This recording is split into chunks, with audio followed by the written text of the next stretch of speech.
C'était au laboratoire de chimie de l'École centrale pour l'industrie, le commerce et l'administration (ESICA), situé dans l'académie gauche de Bamako, que ce cours s'est tenu avec les élèves excellents de l'école malienne. Il s'agissait d'identifier des ions dans la formation des précipités, puis la préparation des huiles essentielles pour la préparation des produits pharmaceutiques. Nous venons de montrer comment on identifie les ions en mélangeant deux produits. Et il y a une solution, on prépare une deuxième solution et on fait le mélange et il y aura changement de couleur. Et s'il y a changement de couleur, ça veut dire qu'il y a des ions qui apparaissent dans la solution. Et il y a la formation des précipités. Ça, c'était une première expérience. Maintenant, deuxième expérience, alors on a fait le montage de la distillation fractionnée. C'est lié à la préparation des huiles essentielles. Nous, on a pris l'exemple sur la peau d'orange. Donc, comment obtenir l'huile essentielle. Et c'est une huile qui rentre dans la préparation des produits pharmaceutiques, surtout les parfums. Donc, c'est une huile qu'on utilise pour fabriquer les parfums. Les futurs chimistes qui ont suivi ces expériences avec intérêt ont montré l'impression d'avoir suffisamment assimilé malgré le manque de laboratoire dans les établissements de certains d'entre eux. Je suis très content de visiter ce cours parce que on a vu les éléments qui sont très intéressants pour fabriquer les médicaments.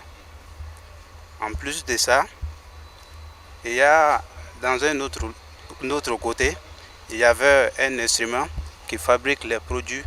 Je suis très content parce que c'est ma première fois de voir ces instruments qui transforment les produits pour satisfaire nos besoins.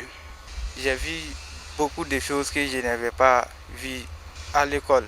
On a appris à préparer du savon, des esters que je n'avais pas déjà appris au laboratoire.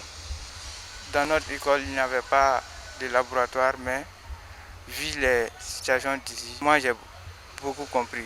Quant aux encadrés du camp national d'excellence, l'objectif de ce cours est une phase pratique des théories reçues en classe pendant l'année scolaire. Et pour le manque de laboratoires dans les établissements secondaires, le message sera envoyé à qui de droit. Vous voyez que les enfants participent à beaucoup de cours tels qu'en chimie et consorts là, mais on donne les symboles, les valences, les corps en chimie, en physique, mais vous trouverez qu'ils ne connaissent pas en réalité, le corps. Quand on parle de sucre caustique, quand on parle d'autres corps, chimiquement, on peut connaître de quoi il s'agit, mais en matière, en telle que matière, ils ne le connaissent pas. Ce cours permettra de faire vraiment voir ces corps physiquement. Je suis un peu étonné que les enfants me disent qu'il n'y a pas de laboratoire dans les lycées.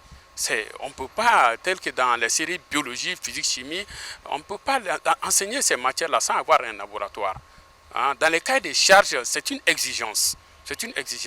Donc, je passerai le message à mon DAE qui va contacter les inspecteurs pour qu'ils puissent faire une supervision, voir les lycées qui n'ont pas de laboratoire, les sanctions qui doivent être appliquées, on y appliquera. ESICA étant une école secondaire technique et professionnelle, après ce cours, une visite guidée a eu lieu à l'atelier de menuiserie de sa sœur jumelle, l'école de formation professionnelle Soumangourou Kanté, sise à Médina Croix dans l'académie Rive Gauche également.